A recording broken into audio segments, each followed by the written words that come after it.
we easily get off base in terms of what we take responsibility for or think we are responsible for versus what God does. And when we get those things backwards, whether it's in fundraising, leadership more broadly, or in the formation and care of our own soul, we end up taking on a yoke that Jesus never asked us to hold.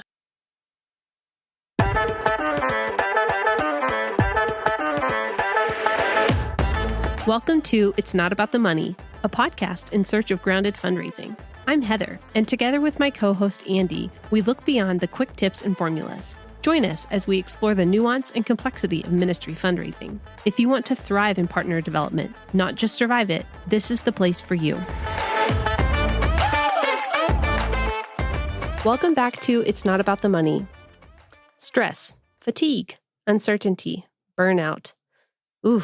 These are heavy words that we all know, at different levels, the weight of carrying them.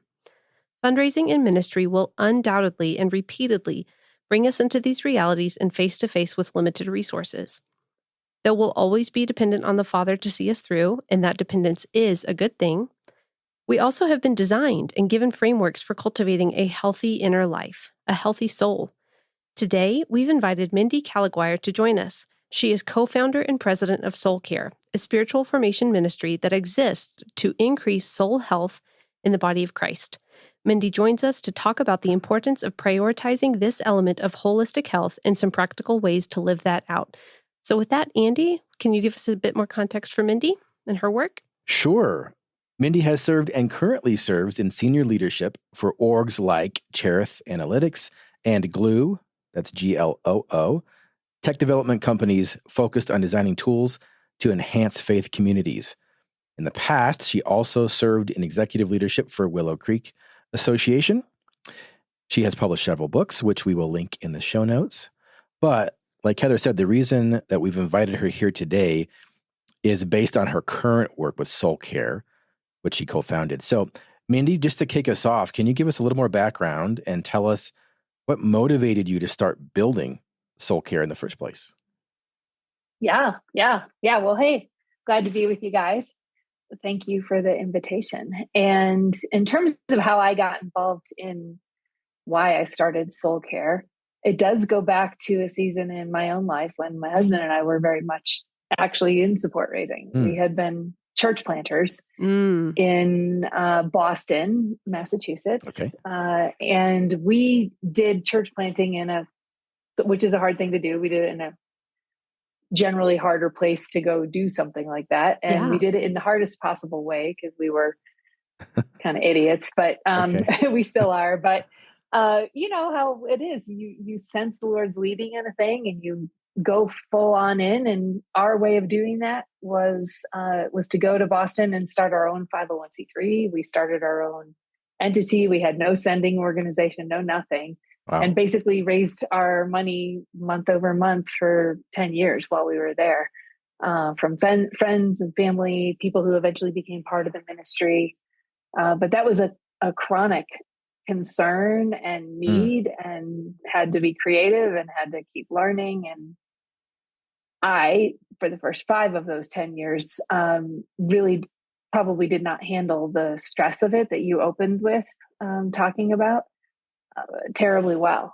It was very challenging. It was very unstable. It was you never knew if you were going to have enough money for the next month, never mind a year from now.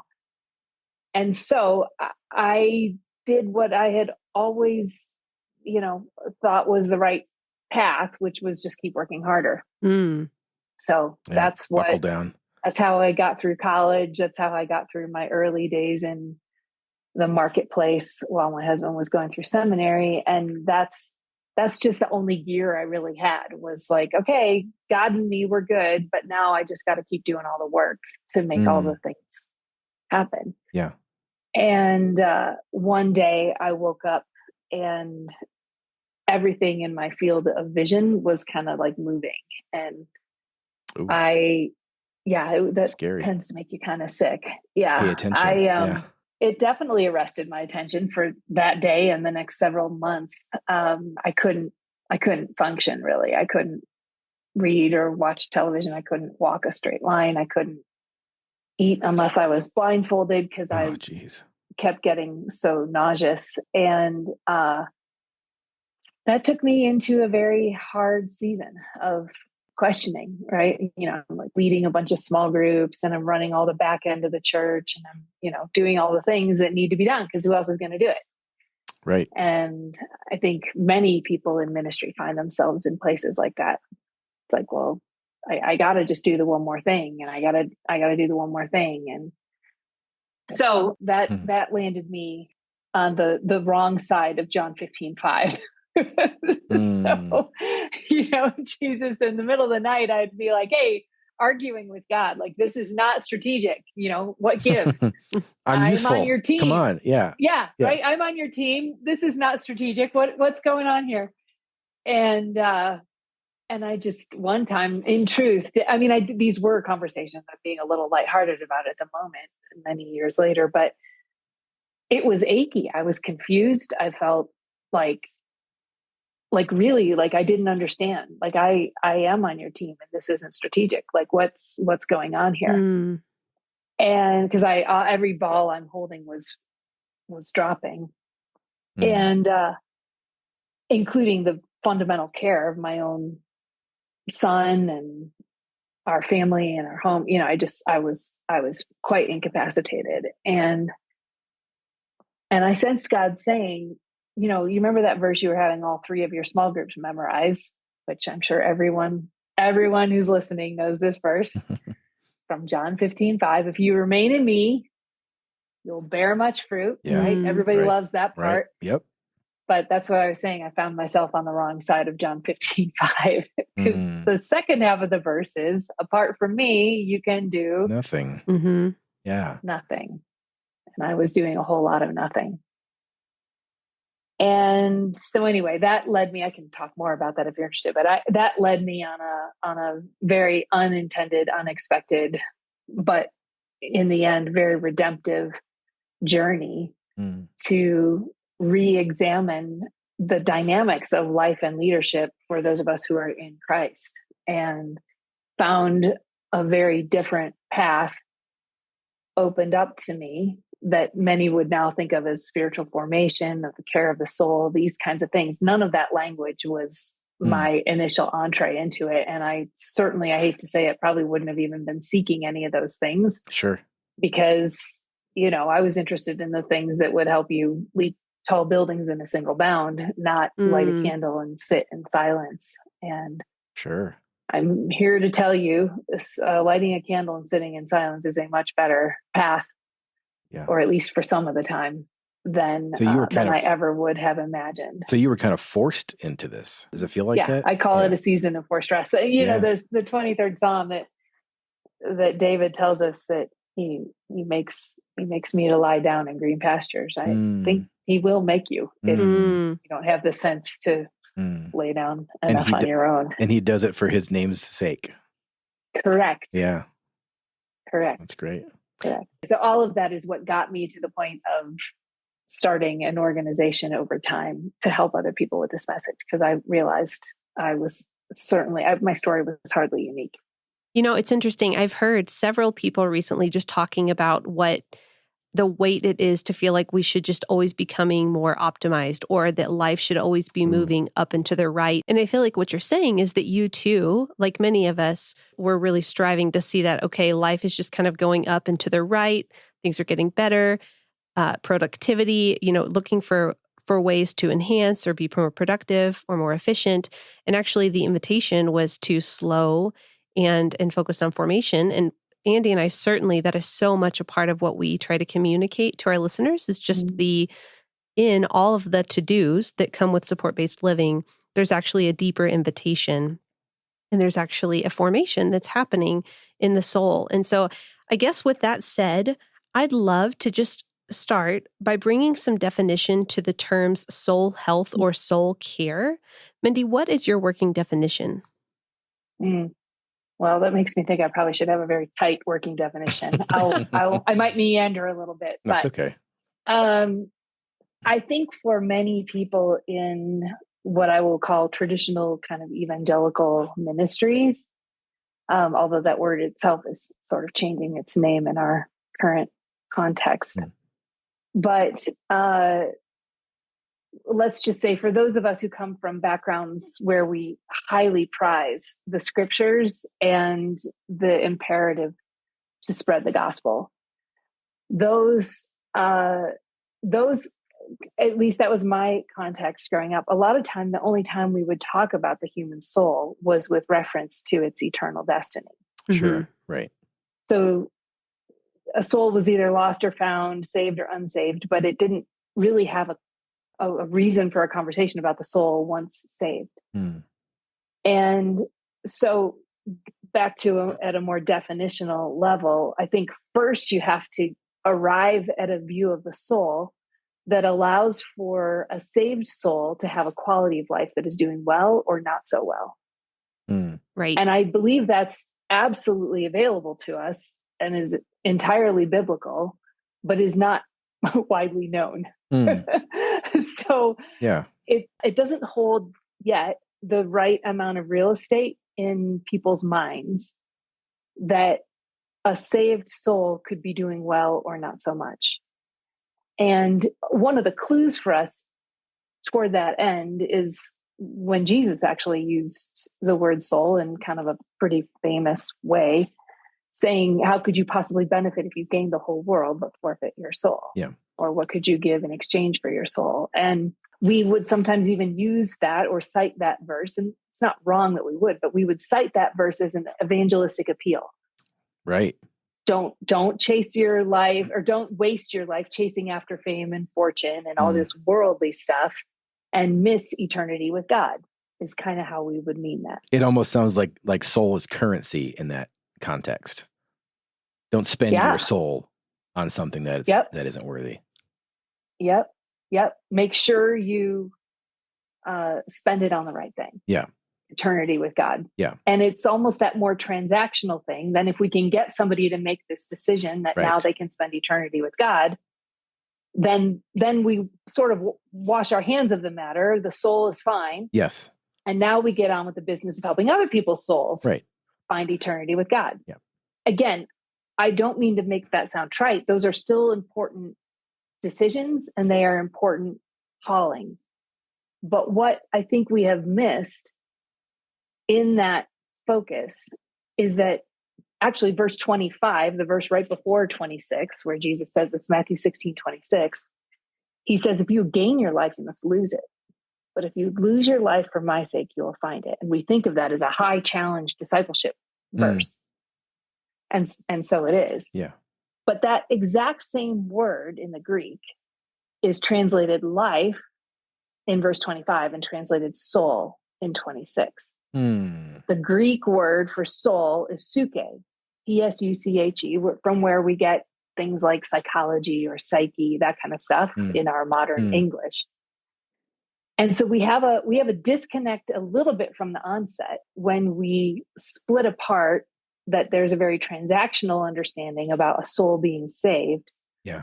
But the life of discipleship is a high calling, an ongoing challenge. Biblically, both in the Old Testament and in the New Testament, the concept of soul is inextricably woven together with the idea of your entire life. So biblically understood, the concept of the human soul, God's idea of the human soul, is not some inert bumper sticker that just gets scanned at the pearly gates and is a toggle switch that when it's saved, it's flipped on. And if it's not, it's not. That's a very sort of mechanical and inert way of thinking about the soul. But the human soul is all the different dimensions of what makes you you. It's inextricably woven together with everything that is your life. And we all know we can have a quality of life. I can be doing well emotionally or not. I can be doing well in my physical health or not. I can be doing well in my relationships with other people or not. I can be doing, and it's all your spiritual life. It's not like there's did I have a quiet time and read my Bible and pray, and then the rest of my life.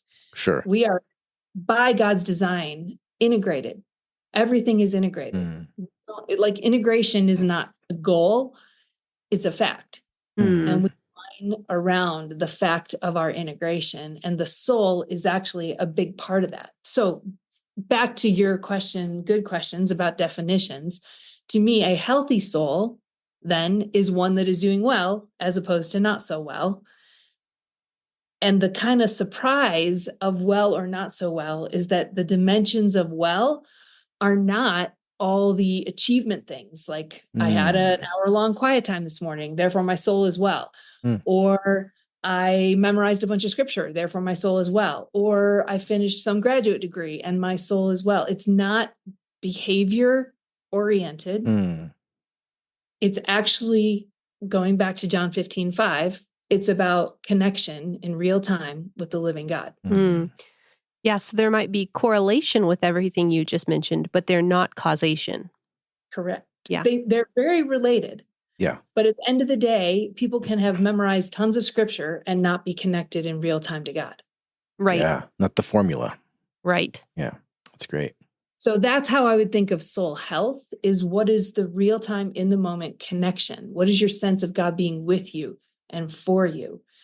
And then the care of the soul then becomes, what are the things that I'm doing that help reinforce that connection, that draw me back, that help me to return and return and return to that ever-present God. It's not like God goes anywhere.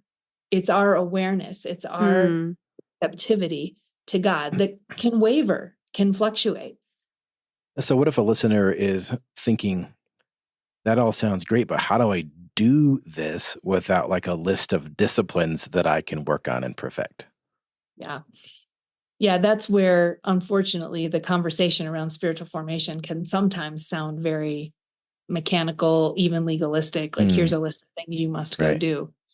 Yeah, there's a lot that can be said about that. Maybe we'll talk about the 2 chairs in a minute. But I think there are really time-tested ways that human souls find their rest in God. And different ways to care for your soul, different spiritual practices, different rhythms, different relationships might be helpful to somebody in one season of life. And then in another season of life, they're inaccessible for any number of reasons. And we run into a danger when we keep trying to make a thing that used to work. Sure. For some people, journaling worked and now it doesn't anymore. Or it's a very achy place, but sometimes people on the mission field get to a point where even reading the Bible, like they can go through the motions, but it's dry. They're not meeting God in the way they once did. And so shaking that up in a way might be helpful.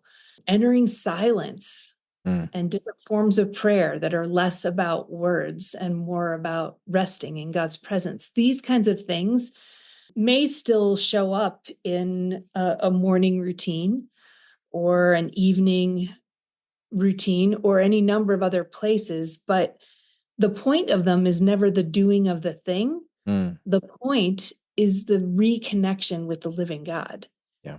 And whatever helps us in real time reconnect, not to ideas about God, not to our strong beliefs about God, or even our willingness to work for God, but actually, like, you have that moment where your breath gets caught up, like, oh, you're with me right now, right here. Those are the moments that any spiritual practice ideally re-anchor us to.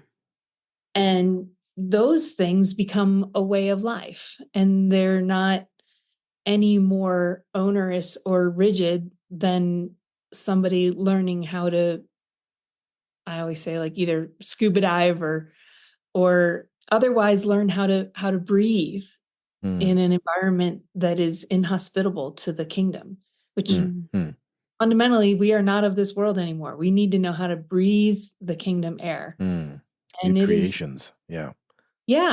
And I haven't yet scuba dived. I hope I get to do that soon. But I like the imagery of it. I like the idea that there is a certain practice that needs to be learned. You got to keep this thing in your mouth. You got to pay attention to the gauges. Yep. But if and as you do, you can breathe. Mm-hmm. You can go places you never thought you could. You can see things that you never thought you would see. And I think spiritual practices basically are the mechanism that help us breathe the life of the kingdom wherever we are. Yeah. Mm-hmm. So less rigid discipline, more, these are the tools that are accessible to me, and I can use any of them at different times. And just because journaling worked for me at one point or worked for you, it's hard to really dictate and say, well, this will work for you because it worked for me. I think we get into really dangerous territory when we try to dictate what people's spiritual practice should be, especially then we're inadvertently training them, or maybe intentionally training them to listen to us, not their own soul's sense of connection to God. Right.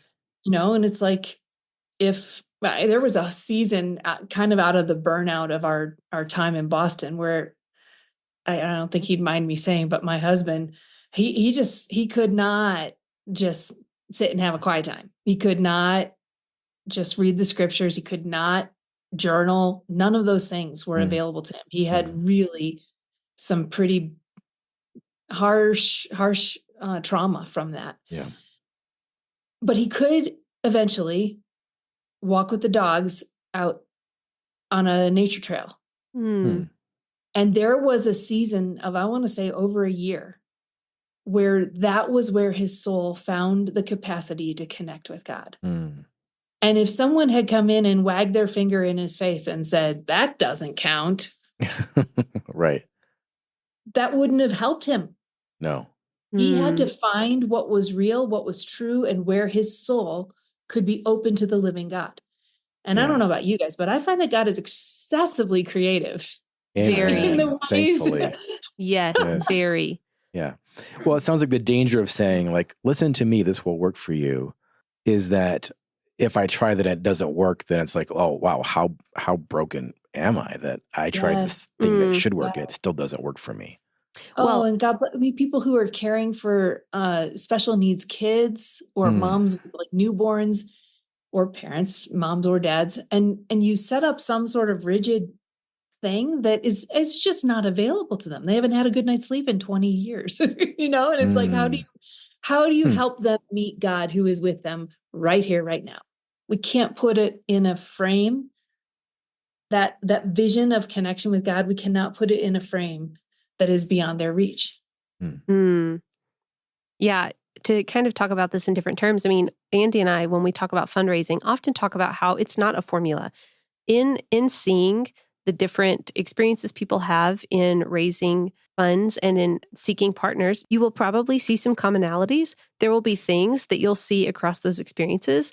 But if you start to take that and then make it into a formula, it's not going to go well for you, because then it's kind of taken the spirit out of it, right? And I think you're saying the same thing in just the disciplines and in maybe the way we seek to engage with the Lord. Is like, well, yeah, you might see some commonalities in ways that, throughout time, it's been shown to get your eyes on the Lord. But as you said, he is excessively creative. I mean, he spoke through a donkey.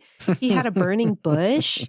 Like for Elijah, we talk about Elijah a lot. Yeah. The ravens. Ravens. I mean, it's just, he is excessively creative, like you said. So that's definitely not a formula. And I don't know if this resonates with you, Mindy, but I was recently listening to a sermon and they were talking about how there is active formation. There's things we do that, are a move towards the Lord, a posture and a submitting in disciplines. But then there's also a passive formation, which passive isn't a negative term in that aspect. It's more like formation that's being done to you because you're in the presence of God, or it's what only he can do at the soul level that no amount of your own striving could produce. Does that feel resonant? Yeah. Oh, 100%. That is exactly this like table illustration that I was talking about that we would maybe return to. Yeah. Because I think we easily get off base in terms of what we take responsibility for or think we are responsible for versus what God does. And when we get those things backwards, whether it's in fundraising, leadership more broadly or in the formation and care of our own soul, we end up taking on a yoke that Jesus never asked us to hold. Yeah. And when that happens, life gets very heavy. Mm-hmm. Would it be helpful? Can I just, I don't know, I usually kind of air draw this or use illustrations. You guys are kind of a perfect illustration right now because you're sitting, I can see you sitting at a table. Maybe people listening will not be able to see what I'm They seeing. can visualize You can it. describe it though. Yeah, Yeah. go for it. Yeah. Okay. So you guys are next to each other, two chairs that are kind of tilted in toward one another with a table in the middle. And, oh, this is going to be more fun with actual names. Okay. So I often do this with groups and I kind of illustrate it. But I always ask, would someone be willing to be a volunteer? And you don't have to do anything. So one of you guys has to volunteer for one role, and then the other is going to de facto get the other role. So who wants to volunteer? I'll volunteer. Okay, great. So Heather is going to be the person that we're sort of illustrating this with. And so you can see that table. I can see on the table, you've got like a water bottle and maybe some Coffee. lights. Coffee. Great. Okay. So guys, just imagine Heather and Andy are sitting at a table and with their chairs. And maybe this is true of you guys too. Do you ever use the expression in organizations you've been part of in the past or anything like that, where I know I have in a lot of different settings where we talk about what different people bring to the table? Mm-hmm. Yeah. And what does that person bring to the table? With that expression. Yeah. Yeah. So as everybody brings what they bring to the table, the project goes forward, or the work, somebody brings leadership, somebody brings administration, somebody brings creativity. And as everybody brings what they bring to the table, the project can move forward. And there was a time I was teaching about spiritual formation to a group of people, and I could tell I completely lost them, which is not a fun feeling as a communicator. Yeah. Right. And I could just tell, but they all worked on teams together. And so I finally said, well, actually, let's think about it this way. You guys know what it brings, what we mean when we say, what does different people bring to the table? And I yanked one of the tables in the room that didn't have anybody at it yet and just said, let's just imagine this table is, and I asked for a volunteer. So Heather, you're a volunteer. And I said, what's on this table, sort of what's at stake, what is the work that is being done, the potential is a version of Heather 2 years from now that is more like the person of Jesus than she is today. Now, I can see you now. You seem like a very lovely, I'm sure quite godly woman, but just on the basis of what it is to be human and it is to be in process, I'm going to go out on a limb and think that it's possible that 2 years from now, you might have coming up out of your wellspring, not effortful, not contrived.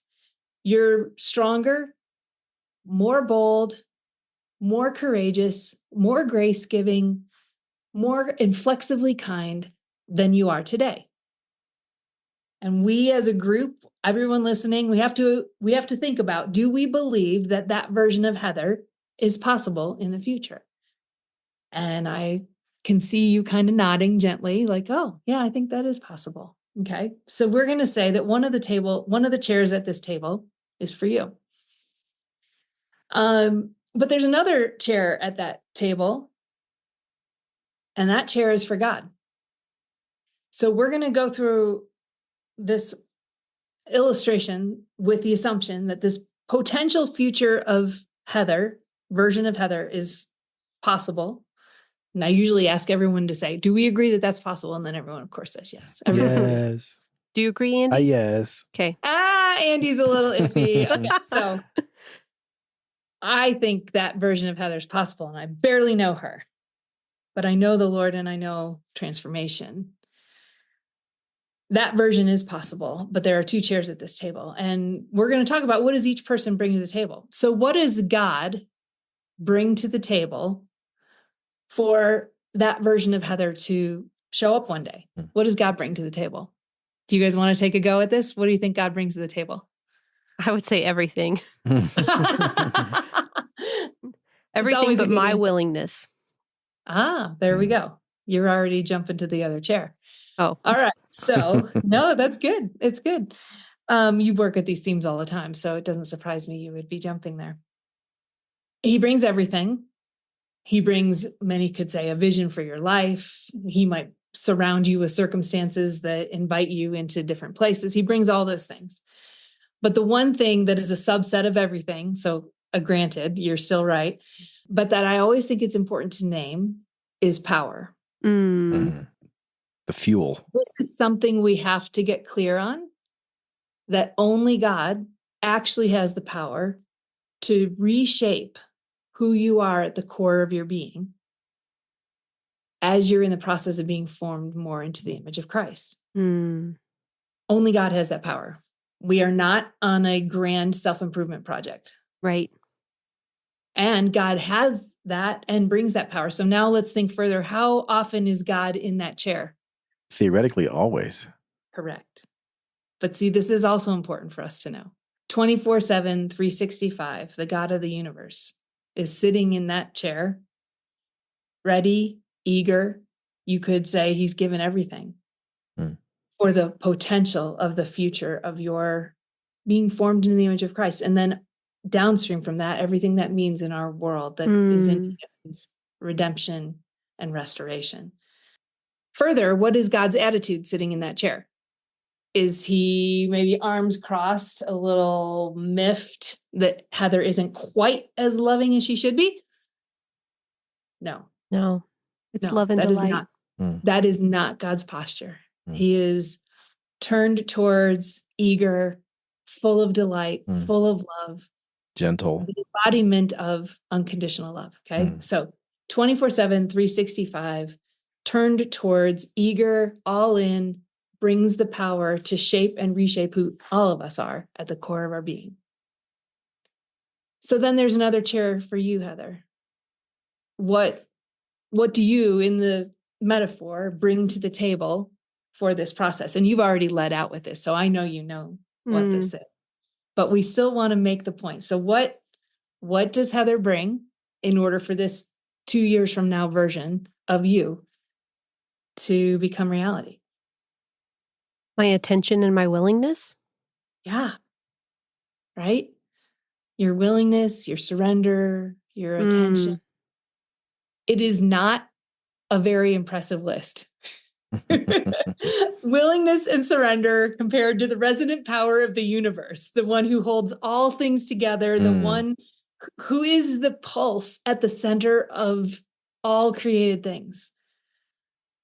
But bring it you must, or this never moves forward.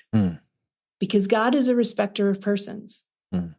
It's true at salvation, and it's true in the rest of our journey, that God does not move into the human soul uninvited. And so, even though it's not a very impressive compared to the resident power of the universe, it's not an impressive list of what we bring. Yeah. But we must bring it in order for that transformational experience to happen. And for what happens for many of us in ministry is we start running the race that's marked out for us. We start doing all the things, and we run right past that table. And we might slap God a high five as we're cruising on by. And then we might take another lap and be like, oh, this is awesome. I love what I'm doing. I love this work. I feel so called to it. And we just keep running and running, often running right past this patient, ever-present invitation to stop the running, slow down, sit down, maybe turn towards, maybe get quiet, and receive from God in the midst of our doing.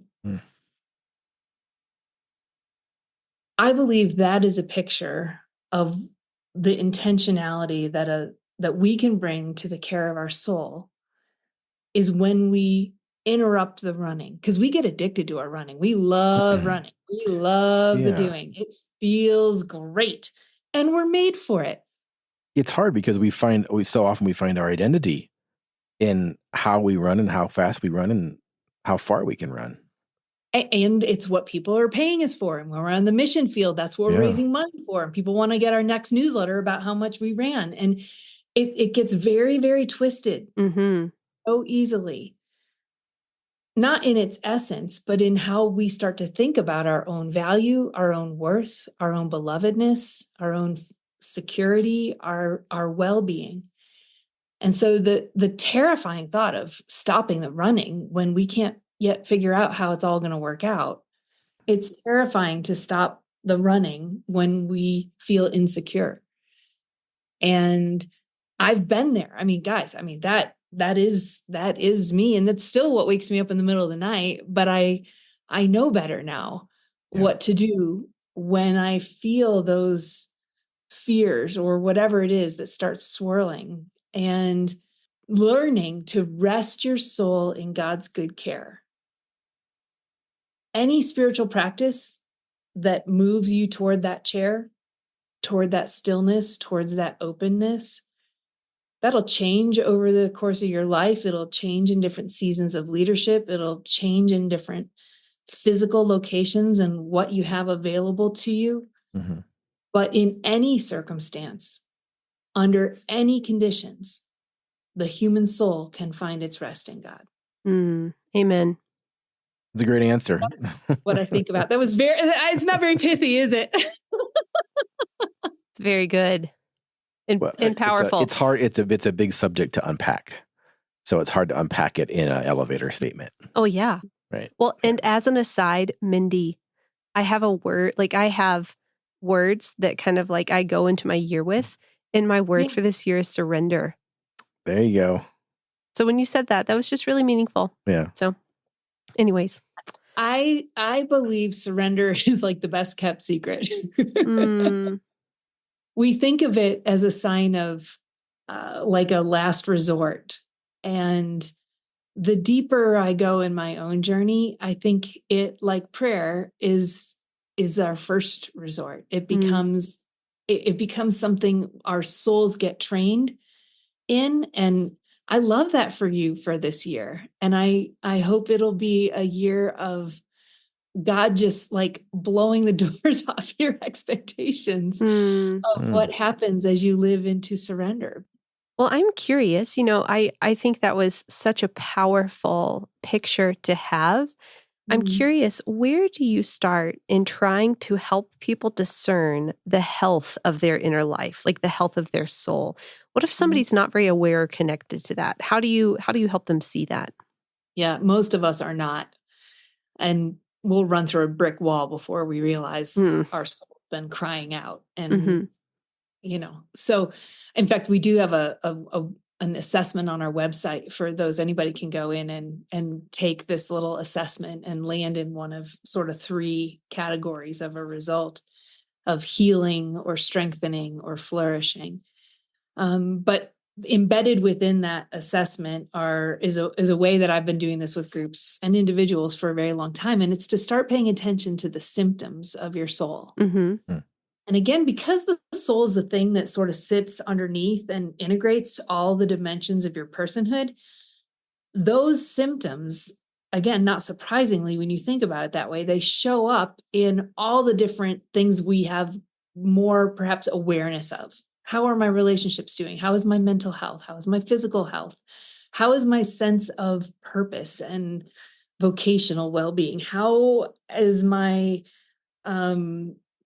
my mind? How just all these different things, my emotions, all these things. Willard has a beautiful way of describing the human soul with all these dimensions that he outlines beautifully in Renovation of the Heart. But whatever framework you choose, it's entirely valid to just start considering the symptoms of your life. What does it feel like to be you these days? Are you dirt tired? Are you angry all the time? Are you terrified from the moment you wake up in the morning? Are you seething with bitterness and resentment? And not to be judgy about it, because sometimes we as Christians, I'm not supposed to be that way. So I stopped being that way, which means I pushed it further and further and further down. It's like, no, the Lord wants to raise up what's going on the inside so that he can meet us in those places.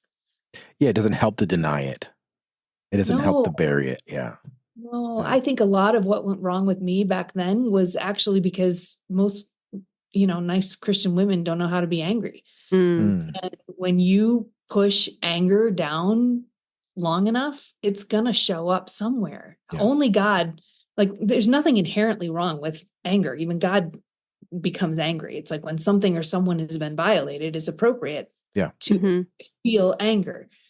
But only God can be angry and not sin perfectly. It's dangerous stuff in human hands. And so a lot of us run away from that. We run away from fear. We run away from anger. We run away from things that we in our heads kind of know we shouldn't be, but it just pushes us to denial. And that gets really unhealthy.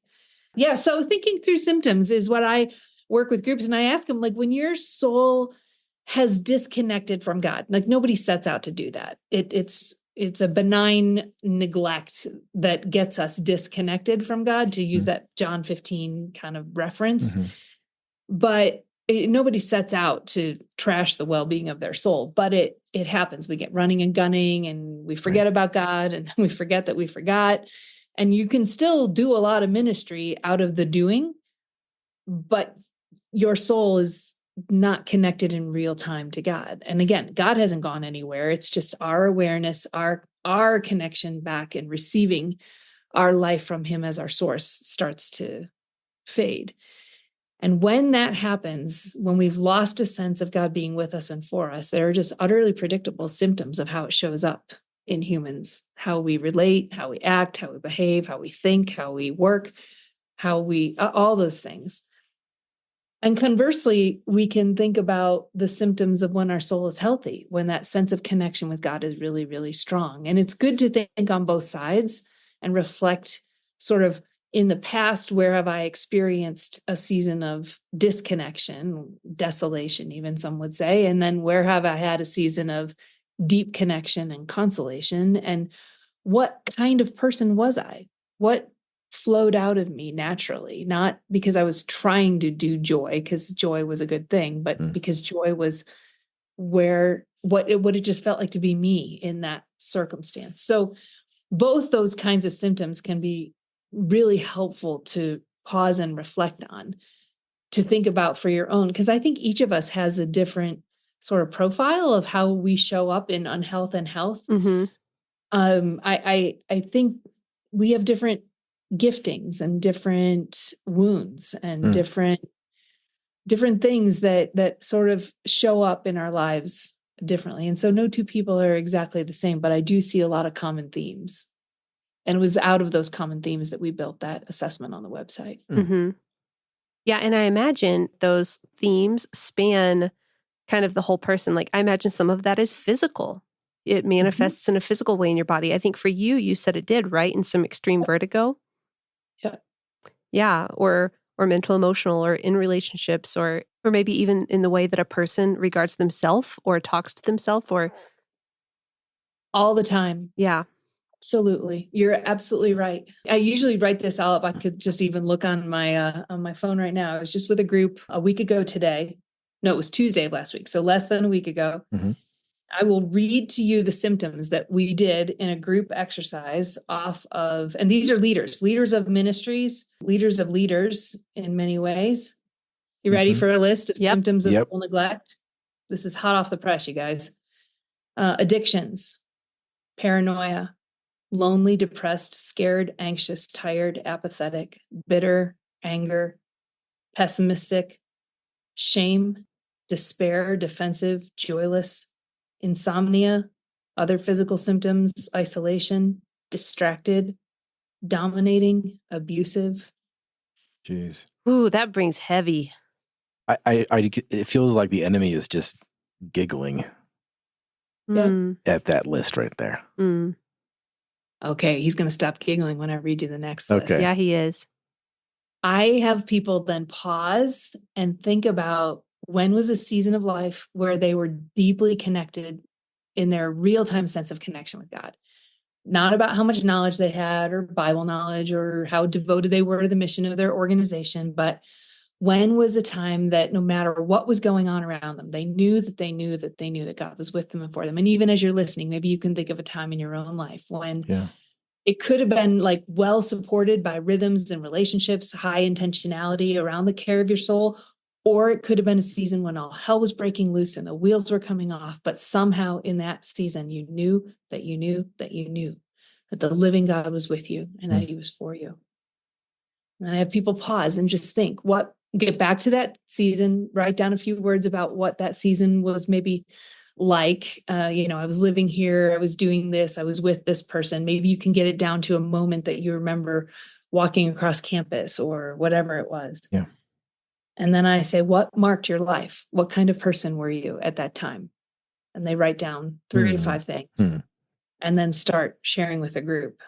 Here's list number 2.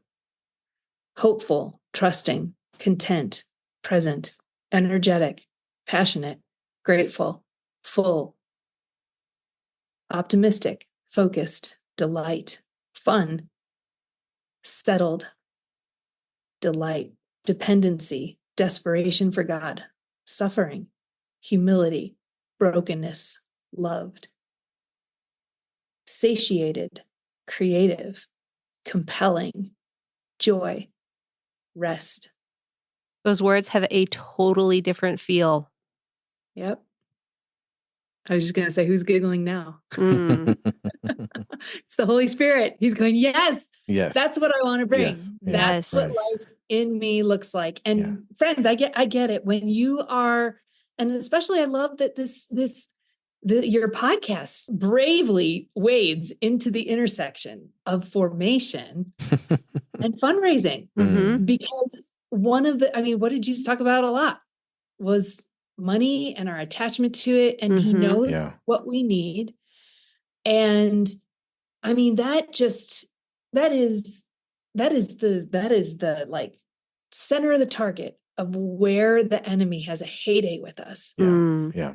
And it's also center of the target of where we can bring great love and vibrancy into our communities, into the donors that support our cause. We can be agents of that kind of soul health into every room we walk into.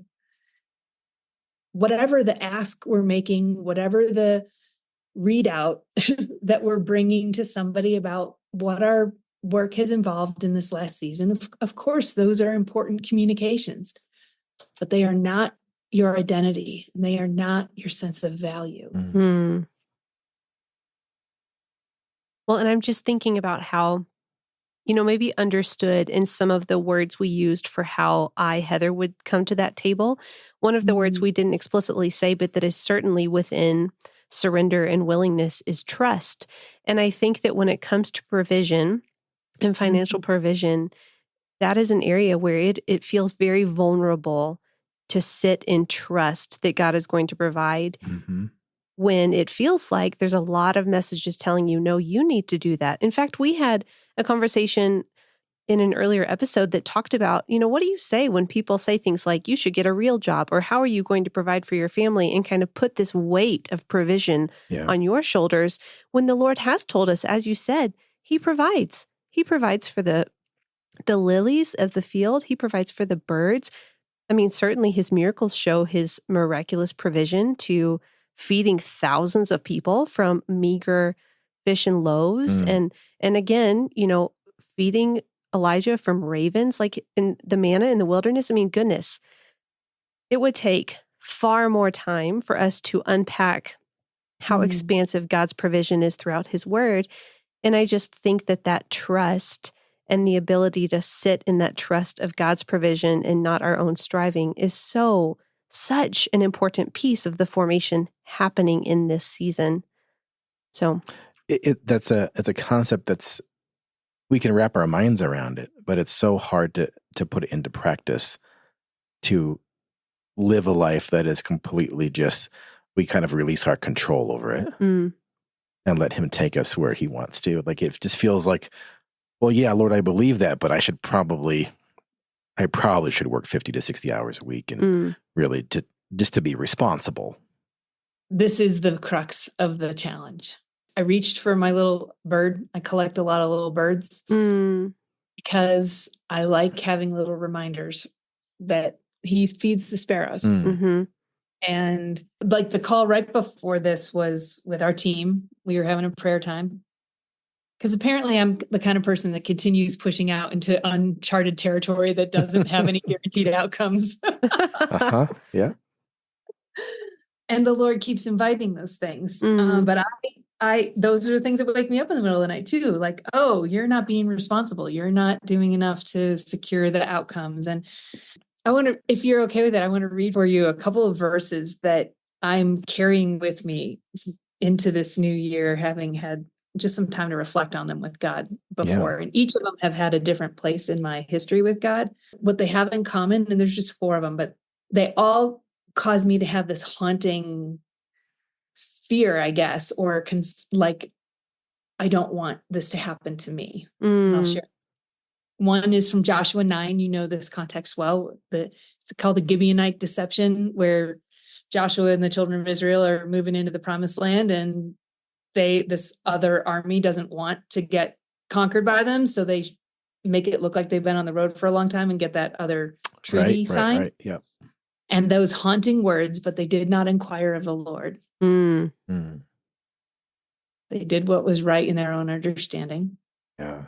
Isaiah 43, beautiful promise that God is going to make a way. He's speaking prophetically to his people then, but I think also by extension, to some extent, we know this to be true of how he interacts with us as well.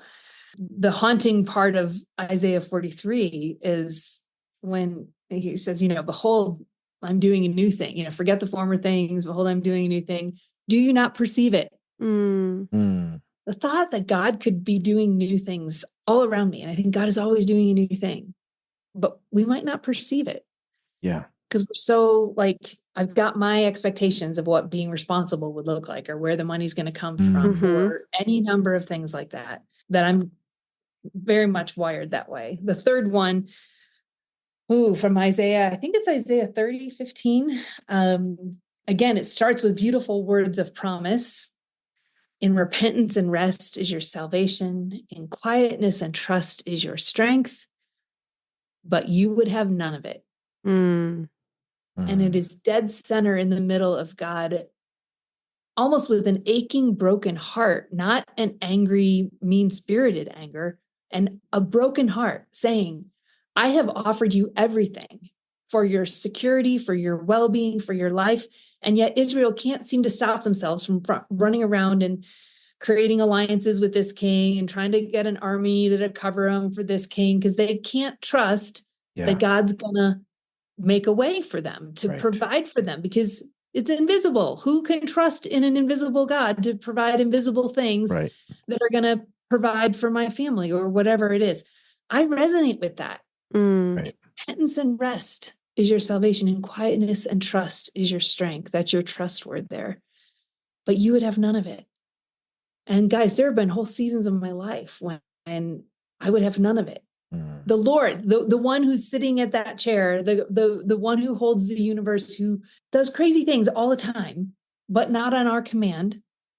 Right. We yield to his timing, his purposes, we surrender. But that God is saying, I will make a way. It might not look anything like you expect. It might involve a path you didn't intend to go down. Usually. But his ways are better. God, forgive us, forgive me for thinking I have to figure it all out, or that my ideas are right. To what you just said, I was just going to highlight, in your words of people that have reflected on a season where they felt grounded and connected to the Lord, one of those words was suffering. And I can't help but think that sometimes we feel like God's provision, or if we're doing it right, or if all is good, that suffering shouldn't be there. And I would just love to hear if you have any encouragement for how there actually can be that dissonance, right? Like your soul can be well and suffering. Good. I think that's vital for us to wrap our heads around. I'm glad you called us back to that. There is an illusion that we have about, I don't know if it's like Western Christianity that's kind of warped somehow, but it's that somehow if I follow this formula, everything works out and I'm not in pain, and everybody I love is not in pain, and all the doctors' reports are good and the bills are all paid. And it's not anything of what we see biblically or through the body of Scripture. It might sell well if you're trying to sell a thing, but that is not the invitation. Jesus said, in this world, you will have trouble, but take heart. Take heart. Mm. I have overcome the world. One of my favorite things to do with this exercise is to ask anyone, like in a room full of people, imagine 50, 100 people in a room. I have them, anyone who went back to a season and they felt that they experienced joy or peace. So anybody who wrote joy or peace on your list, raise your hand. And they do. Out of a room of 100 people, you'll have 40 to 60 that will raise their hand. Okay. And now I say, keep your hand in the air and actually raise it higher. None of these like half height things, like raise it higher. If that was a season that was marked by hardship in any way. Less than 5% will lower their hands. And there's nothing wrong with that. They just experienced a season of joy that wasn't marked by hardship. And it's like you can feel the groundswell as everyone looks around the room and sees. Everybody's raising their hand saying, I experienced joy and peace or peace during a season that was harrowing, for whatever reason. And guys, that's the reality of the kingdom of the heavens. That is why people who were in jail with a death sentence over their heads could say, we could count it all joy. Yeah. They were not joking. They were not trying to tell us of something that was not available to somebody who's now serving in the global South and has no idea where their next meal is coming from. And I do not mean to make light of any of those things. Those are serious. We should be praying and supporting our brothers and sisters wherever they are. Yeah. But the fact of the reality of the kingdom of the living God is that we can experience a healthy soul in any and all circumstances. It is definitely accessible to us, even in times of great suffering.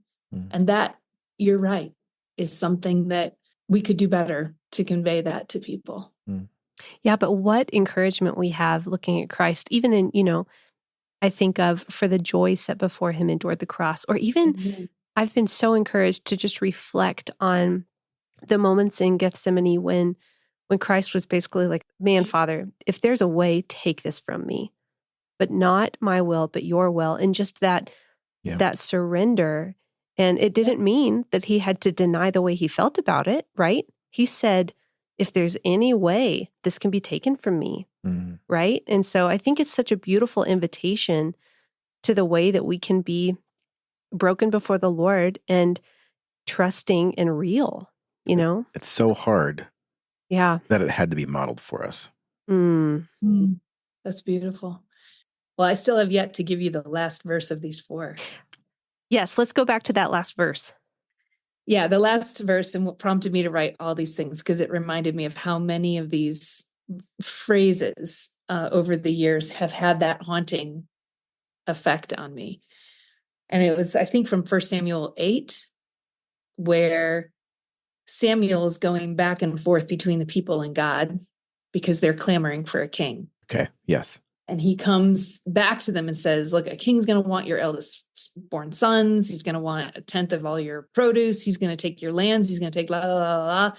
And they're like, yep, we know, we got it. We still want a king because we want to, all the other nations have a king. Everybody else has one of these. And that's what we need. And so Samuel trots back to God to tell God that this is their response, that he's tried, he's pleaded with them, and they still are saying they want a king. And Samuel's almost apologizing, like I've tried to convince them, but they're not listening to me. They're rejecting me. Yeah. And God says, it is not you they're rejecting, but me. Yeah. There was a time a few years ago, maybe 10 or more now, I was driving home from dropping my kids off at school and overwhelmed, as was often the case, because I'm always out over my skis. So I'm overwhelmed with something. I don't remember the details of the day, but it's like, I need a full-time this, and I needed this, and I need this, and I need this. And I was thinking of all these roles that people who do stuff like I do have. Oh, I need an agent, and I need this, and I need that, I need this, and I need this, and I need this. And if only I had all those things, then everything would be fine. And you guys, as clear as anything, I heard God say, oh, you want a king? And I was like, no, I'm so sorry. I am so sorry. You have been the provider. You have opened doors that no one could shut. You have, this is a story about what you have done and are doing. And I'm so sorry. And I felt it in a new way, hearing that interaction between Samuel and God. And again, this tender, you almost think of God as this rejected lover. Yeah. Jilted Lover. Yes. Yeah. It's not Samuel. It's okay. It's not you they're rejecting. It's me. For those who are raising support, and I can imagine the challenges. There's going to be a day you want a king. You want somebody to write your newsletters. You want somebody to make appointments. You want somebody who you think is better than you to make the ask of the donor that you think might be the key to the next season of your ministry. I get it. A rich uncle who just won the lottery. I know those things because I think those things. Yeah. I tried to figure out how am I going to intersect with that person to find out if they want to be part of what we're doing. I mean, this is just how it is to be human and how we live in a very physical, what's the numbers on the bank account? What's the hours of a day? What's the words on an email? All that stuff. We live in a relentlessly physical environment. But the deeper reality is that the kingdom of the living God undergirds, permeates, and supersedes everything we can see and smell and touch and taste and write or say. And God will use your imagination to think about good strategies and great next steps. That's all good. None of them are wrong. But what does it mean for God to be your king? What does it mean this day for God to be my king, who is the one that we are fundamentally anchoring our sense of well-being to, our confidence. That's why it's in my journal this week. Yeah, I am so grateful you shared that. All of those scriptures I just felt were so powerful and really worth reflection. Thank you. Yeah. Well, Mindy, this has been such rich time. I would love, before we kind of close out the episode, I would just really love to give you an opportunity to speak to the resources that Soul Care has for anyone that finds themselves curious to know more, and any other resources you would recommend. Yeah, thanks. No, I appreciate that invitation.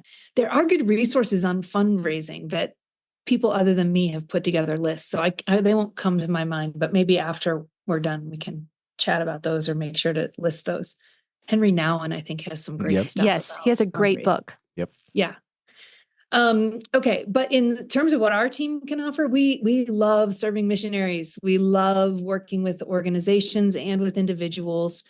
We have a free burnout course that we just launched within the last 2 weeks. I don't even know if you guys know about that, but it's called Confronting. Yeah, it's called Confronting Burnout. And it's a very processing oriented digital journey in our environment. And we call it the Soul Care Collective, but I can get you that link and people can just jump in there and go through it. And we've got a couple hundred people from all over the world that have gone in the last 3 weeks. Which would be great. We would love that to be a resource to encourage people who are maybe hovering on some of the burnout that can happen when we're in a chronically depleted state. We have spiritual directors who meet with people. We have some other free downloads, journaling resources off of our website. We've got a 12-week email series for leaders. That's a free email series that you can just sign up for that'll walk you through some frameworks and some, we hope, vision and encouragement to care for your soul as a first order of business in the middle of your ministry. And then, spiritual directors. I think I mentioned that. We've got all kinds of ways that we come alongside organizations. And if you're part of an organization who, I know in the mission field, it's hard enough to handle all the resourcing needs, but if you're part of a member care team or an organization that's willing to fund services for your people, I got to tell you, I don't think there's anything more strategic that you could do to support the well-being of your team and the overall effectiveness of your mission. So we'd love to have conversations with you about that and ways that our team can come alongside, because We did a pretty significant research project into the Global South last year, interviewed people from, I think, 10 or more different sending agencies, 37 interviews of people who were living and serving in the Global South, which is huge. It's a huge area, but it was a very specific set of interviews about soul care. And it was, to put it lightly, heartbreaking. And if you're living and serving in a place where you're sort of at your wit's end, reach out, find someone either within your organization or outside your organization. People were so isolated, you guys. People were so isolated. They can't tell the real truth of how they're doing to their donors, to their own organization, often not even to their teams. And the level of isolation is severe. So if that's you today, sign up on our mailing list. Let us try to at least bear witness to where you're at right now and see if there's any way our organization or others that we're connected to could be of help to you, but don't let the dying continue. Reach out. Yeah. Amen. Amen. You want to close us out, Andy? Last question. Let's say that you have suddenly $10,000 that you have to give away today. I'm going to give you 5 seconds to decide. So right off the cuff, who or what do you give it to? I can think of individuals I know who are serving in some environments they're tending well to the care of their souls. And I would say they are marked by generosity and sacrificial living. And those two can coexist. You can be tending well to your own soul, making sure you're nurturing your own source of life with God, and yet able to extend beyond. And one of those people has a penchant for taking whatever somebody gives them and then figuring out how to multiply it. Cool. Good skill. And it's a funny thing. And it's like, you know, that expression that you can never outgive God. I feel like I see that expressed in this one person's life. And so I would probably dump the whole thing in their lap and then see what happens. See what grew. Yeah. Cool. I love that. I love that. Yeah. Well, Mindy, thank you again so much for your time. It has been such a delight, and I am so confident that this is going to meet our listeners and bring refreshment. So very that helpful. Would be our greatest hope. Thanks for your good work. This is an important conversation. I'm so glad to know you're stewarding it on behalf of God's people. Yeah. Thank you. Thank you. It's Not About the Money is presented by Provisio Fundraising Solutions. Provisio equips support-based workers with flexible training, practical resources, and one-on-one coaching. Find out more at provisiofundraising.com.